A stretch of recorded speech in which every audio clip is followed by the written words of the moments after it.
冰箱里只需放点它，一年四季不会有异味。方法简单又实用，学会你也赶紧试试吧。冰箱给我们生活带来了非常大的帮助，但是也给我们带来了很多麻烦事。就像冰箱恒温室里有水果、有蔬菜，还有食物。这些东西在冰箱的恒温室里就很容易产生异味，特别是到了夏季，如果我们馒头放到冰箱里，还有切开的水果放到冰箱里，就很容易串味儿。串味儿之后就没有之前的味道，就不好吃了。今天只需一招就可以轻松去除冰箱里的异味，非常的简单，跟着一起来看一下吧。第一个去异味的方法，只需在冰箱里放一卷卫生纸。大家都知道，冰箱恒温室里水蒸气比较大。这些水蒸气如果沾到食物或者是水果上，就容易串味儿。卫生纸的吸水性特别强，可以轻松吸附冰箱里的水蒸气。只要冰箱恒温室里没有水蒸气，就不容易产生异味了。在这里给大家说一下，放在恒温室里的卫生纸最好1个星期，我们就把它放在太阳地下暴晒一下，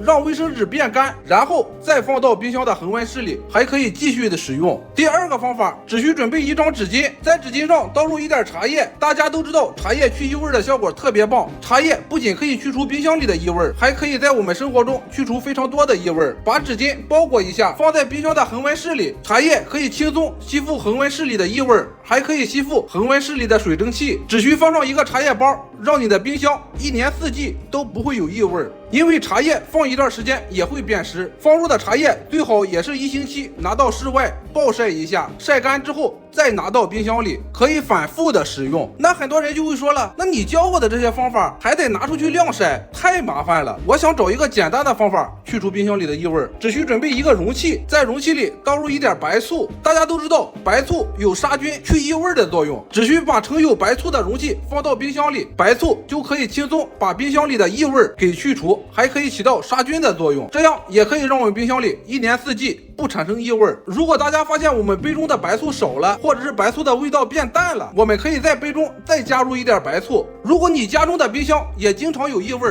不妨试试这几个方法，让你的冰箱再也不会有异味了。在这里给大家科普一下，就像我们平时的剩菜剩饭，一定要用保鲜膜把盘子给包裹一下，这样我们剩菜里的异味不会传到冰箱里，冰箱就不会产生异味了。再就是我们吃不完的水果，切开之后一定要贴上保鲜膜，水果还能保持原汁原味，还让水分不流失，还不会让冰箱产生异味。这几个地方一定要注意。冰箱我们一定要定期去清理，像我们冰箱里放食物时间久了，就会有很多脏东西在冰箱的表面，还有很多水蒸气在冰箱的表面。如果这些脏东西跟水蒸气不及时清除，冰箱里的异味会非常的大。所以冰箱一定要定期清理，放到冰箱里的食物了、水果了，存放的时间才会更久，还能保持原汁原味。大家还知道在生活中有什么好用的方法可以去除冰箱异味吗？都可以在评论区留下你的评论或者是意见，来帮助更多的人。